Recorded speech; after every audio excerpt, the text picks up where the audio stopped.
welcome to the second episode of the Woke Sheep podcast. In today's episode, we'll be basically picking out random Bible verses and then trying to relate them and having a discussion about them to the real world and the real life experiences we faced. And it's basically like a Bible study, but like the enhanced version, I'd say. Would you guys agree? Yeah. Ow. Okay. The verse that I came across that really stuck out to me was Proverbs 1. If you guys want to follow along, if you're on like Bible.com app or have an actual Bible, Proverbs 1 verse 7. It says, "The fear of the Lord is the beginning of knowledge, but fools despise wisdom and instruction." I think we can relate this in a lot of situations that happen in today's world. It's basically saying if people don't wanna, the Bible is the knowledge. You fear Lord, you wanna. Religion, in a sense, is knowledge, but fools despise wisdom and instruction. They don't want to follow that wisdom. They don't want that instruction in life to achieve spiritual. Yeah. Go ahead. It could also mean something else, like if you don't believe in there's a God that created everything. I mean, you're obviously dumb. I think that's what it means. Yeah, if you look at the other side of the spectrum, I think is the best way to explain to people that don't believe is like there is proof of bad compared to like if you want to like there is proof. You can find it in everyday life, and if you look a little bit closer, look a little bit harder, you can see there is some sort of evil manifestation that is taking place, and if there is bad, there has to be a good, and I think that's the best way to explain it to people that don't believe that. Yeah, definitely. And also, I think for this verse, the fear of the Lord is beginning of knowledge. So, the people, like what he said, the people that don't accept Christ or don't accept God, they basically make themselves their own God. They put themselves as the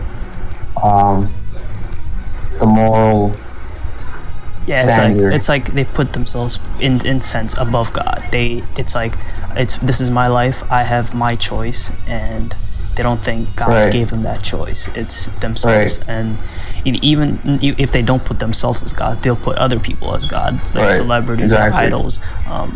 So I think and that phrase, the fear of the Lord, just that in itself means that so much of our values, so much of our understanding and respect that we give to other people, and basically our morals come from God. Yeah. And that's also a big topic on explaining to people that don't believe. It's like, why would humans have morals if religion wasn't a thing? You know what I mean? Like, religion is good. Why would there be laws? Why would there be well, some of them I highly disagree, but that's another topic. But why would there be laws? Why would there be ethics if there is no religion? Like, if there's no God, how can you distinguish between what's right and what's wrong? Yeah. Like, another definition for God is the moral standard. Yeah.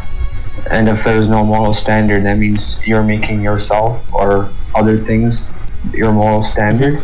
And that's what the second part of that verse, I think, is saying. What fools despise wisdom and instruction. Yeah. I look at the instruction part as basically just following the Bible, the word of God.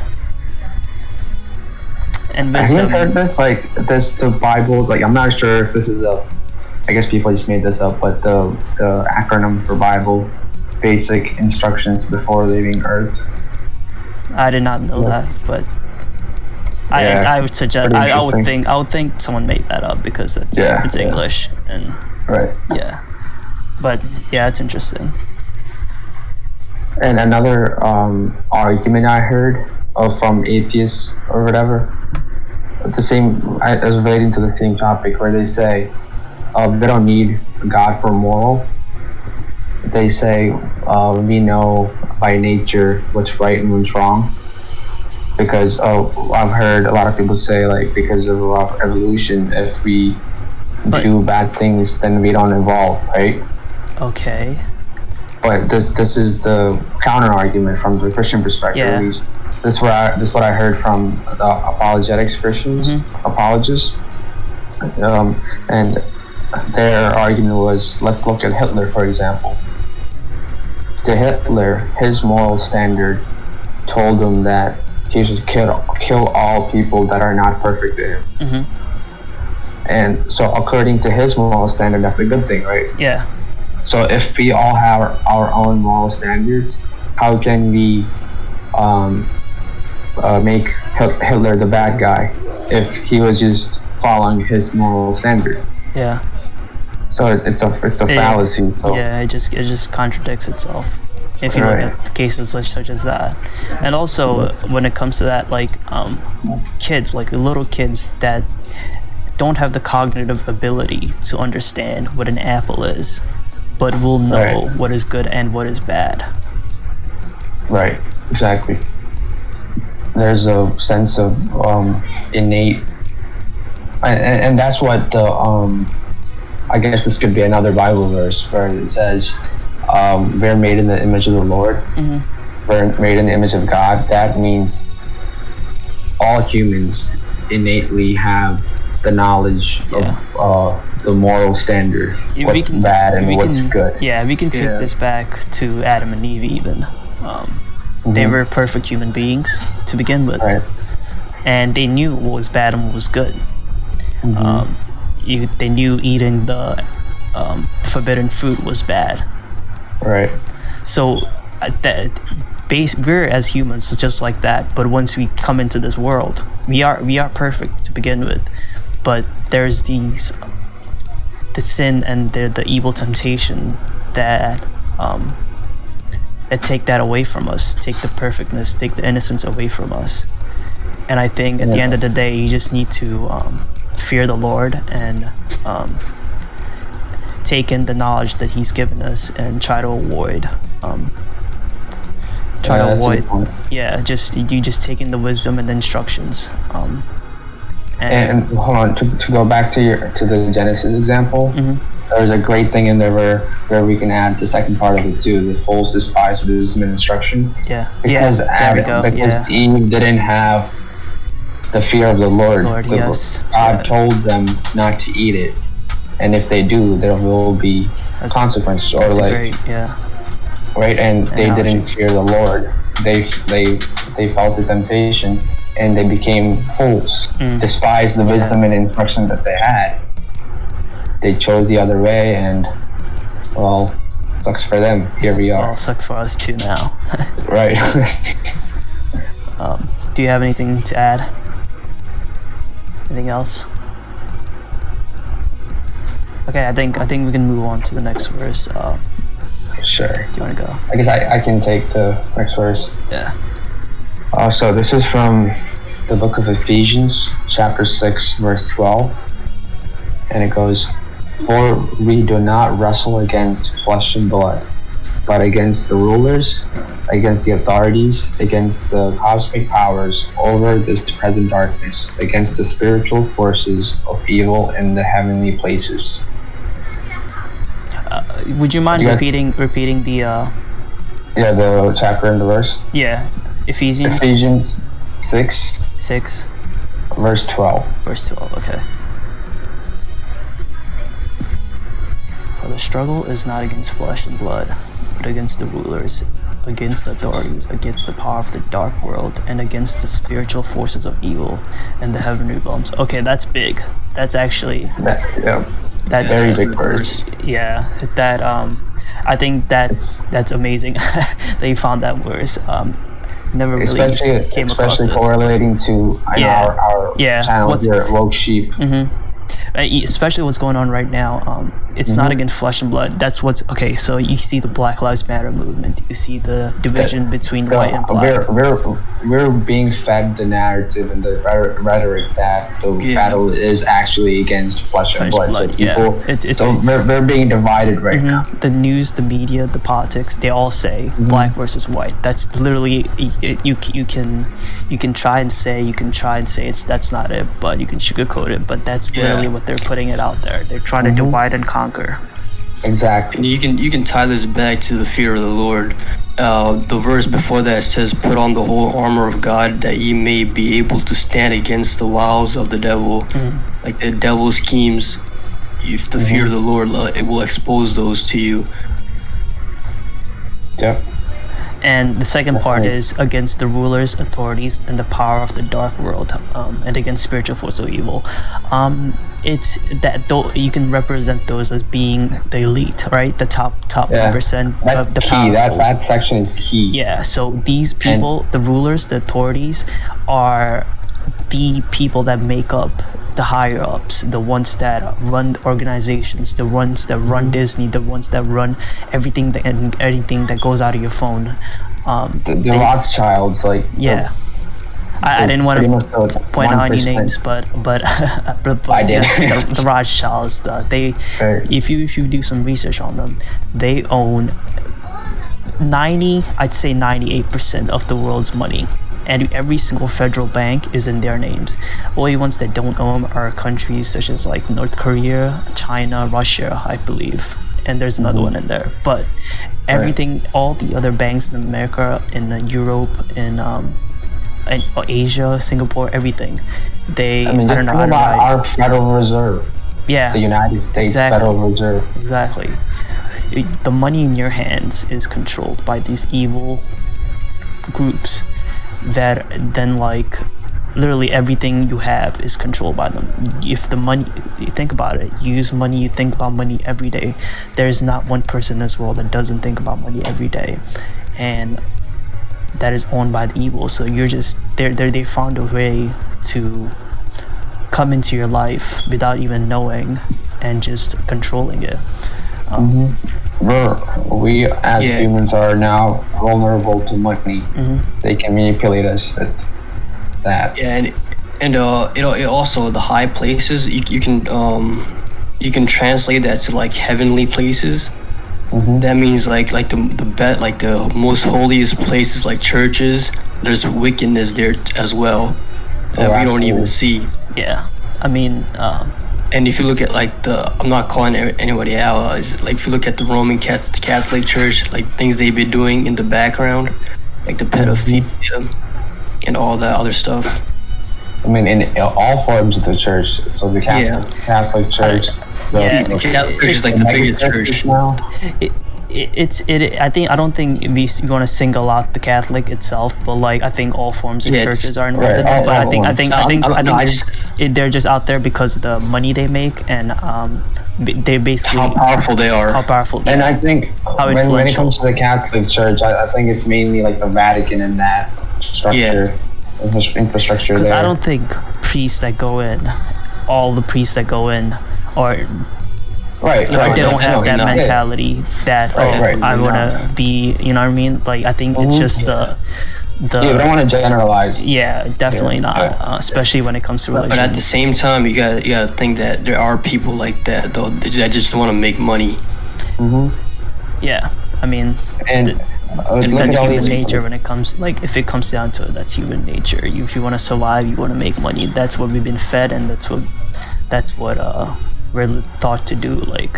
Basically chase money. Kids will be like, what are you going to school for? So you can make money at the end. That's the end goal. It's not I just want to be a better version of myself. I just want to get this education to enhance myself. Everybody's running the rat race just to make money, and that's what we're fed as long as when we're born. As we go to school, it's just what do you want to do when you grow up? Oh, this has this much money. That has that much money. And it's like they control us in the sense that they want you to chase after the money, so you can't think of anything else but money. Exactly. And you work a 9-to-5 job, right? 5 days a week. The 2 days you hang out with your family, and you do that over and over and over again until you retire. and when you retire, you're too old to do anything. But when you're in your younger ages, you're working, and you have nothing. You don't really have. You don't really They're have not time to bought see. slave. Yeah, you only have you're basically a slave, and you don't really have time to see what's actually going on. You don't really have time to question everything because you're Exactly. That's just what I in was a gonna say. hamster wheel. Nobody's taught to question. Nobody's thinking about questioning anything. They're just follow the herd. Like if you look at it, where does the news get their information from? The government, right? In most cases, they'll say, "Oh, the FBI said this," or the top government official said this, and blah blah blah. But what if the government isn't always moral enough to, or just not ethical, or basically what's happening is they're controlling the media, which in turn controls us. So are we Right. really getting the true story every time? And that's what people are not questioning. Yeah. And I mean, I'm not saying Trump is a good person, but there has been so much false, like not accusations, but so much like manipulative and like controlling things, news that it goes against them in a lot of cases, and which I think is meant to control people. You don't like the stuff you hear it's like, oh, Trump is bad because this person told me this, or I saw this on Twitter, or I saw this from the news. You don't really take the time to do your own research to find out the good things. if you were to ask a person on the street, right, a stranger, who would you vote for in the next election, or what their opinion of Trump is, chances are they hate Trump. Yeah. And if you ask them why, it's because look at like the He's whole racist. entire media. Yeah, he's racist. Every part's the media. All these talk shows, all these movie stars, all these celebrities, they all talk against him, right? And these are all information that gets fed to these people. These people are not going out of their way to find information. These are like all these NBC, CBS, CNN. All this information gets to them through social media, through celebrities, And whatever. it's not only just Trump. We can go to a subject. I mean, that might be a little controversial. We can go to a subject that's more general that more people can relate to. Would be the Black Lives Matter movement. It's so here I saw a quick thing on like Twitter, I believe it was. It was like 2 weeks earlier it said like, don't go out in the streets, don't do this because of the coronavirus. And there was another tweet from the same news company, and they basically said, there will be a protest at 9 p.m. or 9 a.m. at blah blah blah blah blah, basically telling people to, they're not explicitly saying go to the protest, but by giving those details, you're making people aware of that protest. You're just you're encouraging them to go out there and protest, when 2 weeks earlier it was fear of coronavirus is gonna be big and you're gonna basically die because the virus is so deadly, stuff like that. It's just mind control, and it's really disheartening because people can't see through it. So going back to the verse, because I don't want to get too off topic here. It said that against the ruler, against the authorities, and against the dark world, and against the spiritual forces of evil in the heavenly realm. How I interpreted it is saying that like there is bad in this evil. You're not just talking about bad people. You're talking about like the Luciferians, like the Satanists. Like you're talking about the really deep bad stuff here. When it mentions spiritual evil forces. And what's sad is that many people that call themselves Christian don't even know. Yeah, they just know. Part of this verse. It's good because they're desensitized to it. Yeah, I mean, it's the way I look at it is it's good that like your spiritual life is good, it's good that you follow, like, you go to church every day, stuff like that. You read the Bible every day, but also you also need that sense of critical thinking in your life to know that, like, there is this stuff going on, and you need to stay away from things that you would think are normal, or be aware of situations where you would say, like, for example, maybe limit your kids from going on the phone or going on a certain app too much, because of the evil that exists within it. And how letting your kids watch certain shows at a certain age, limiting what they have access to. I mean, I think at this point it's just inevitable in a sense, because even shows that are meant for kids, that are rated PG or rated G, have subliminal messages in them that just it's what was it? There's a big what was it? MK Mind Control? Is that what it was? MKUltra. MKUltra Mind Control. They have that essence of mind control and the essence of controlling brains with subliminal messaging and stuff like that. That's another big topic, but I think that's a great example that people should be aware of in stopping these quote-unquote evil forces of spiritual forces of evil into their life. And I think Christians should, like, first of all, I don't think a lot of these, I mean, let's be honest here. Majority of the Christians that call themselves Christians are Christians because they grew up in a Christian household. Yeah, especially in a country like America. Right. And what happens is they get flooded with the media.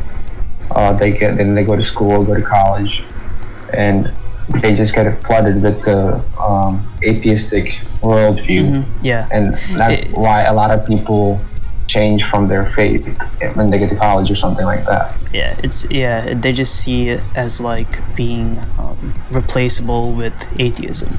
They just don't see the importance. They just don't see. And then there's the other group of Christians that grew up in the church, right? They go to Sunday school. They're active in church, things like that.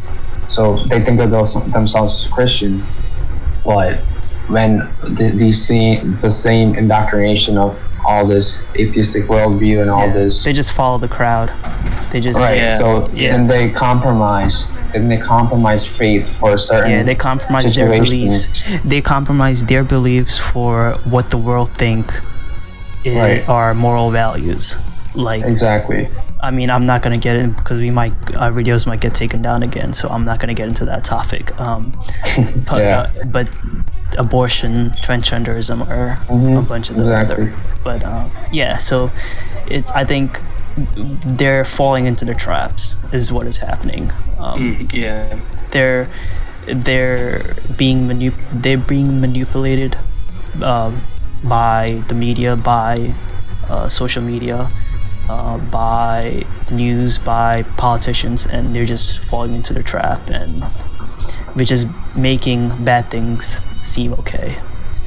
Yeah. And just desensitizing them over years. And I believe Christians should be woke to this verse. It's just, I mean, just this one verse is so powerful. It has so much meaning in it. I mean, someone that reads it, that's not really woke, would see this as, bad things happen, No, right. Well, the way they would see it if they really read it and they don't really know about what's going on, they would see it as, let's not flesh against blood. Let's not start wars, but just peace, love. Like just stuff like that. Right. Like not really just spiritual evil. Oh, that's basically like, let's not kill people. Like, no, that's not what it is saying. That has a deeper meaning, and you need to focus on doing some research in the first case if you're thinking like that, and then it goes back to the point we made earlier. They're not questioning. They're not questioning. So I guess that's a lot. That's good for that verse. Yeah. Move on to the next one. I have one. Okay. It's Jeremiah 33 verse 3. 33. And it says, "Call unto me, and I will answer thee, and shew thee great and mighty things which thou knowest not." Call unto me, and I will answer you, and tell you great and unsearchable things Mighty, yeah. you do not know. Okay. So, the number 333 is actually like a powerful number. It's supposed to be like an angel number. It's used in like witchcraft and stuff. Okay. It's like a psychic number. And yeah, if you look at it, it says, "I will show you great and mighty things that are like hidden from us." And all you need to do is fear the Lord. I type back to the beginning and read the Bible. Yeah. All you need to do is search. Yeah, Search, I was doing the dig research deeper on 333. and research. It just says Yeah. like it's the angel's number of 1313. It Yeah. means that angels are nearby, ready to help you and ensure you that your plans are going Yeah. well. I think that's big in a sense that since there are all these, if we go back to the other verse from the Ephesians, which basically says like the evil spirits are going to be attacking you. In times like these, you need to go back to this verse, which call upon. Here it says it would be like the angels, but like I'm thinking in the sense of like Holy Spirit. Call up because it's there to comfort you. That's the Holy Spirit's goal. It's there to comfort you. So you call upon the Holy Spirit or call upon the Lord to help you get through these times. Prayer is essential, and that's why you gotta pray every day. Yeah. What was we watched a documentary. What was the guy's name? Ramirez? John? Yes. Was it John? I believe it was John. I believe so. Let me take a look. Yeah, John Ramirez or something like that. It's a great would you call it? Yeah, it is a documentary. John Ramirez. John Ramirez. Yeah, so he basically said that he was into witchcraft and he was a warlock and he was casting spells upon people.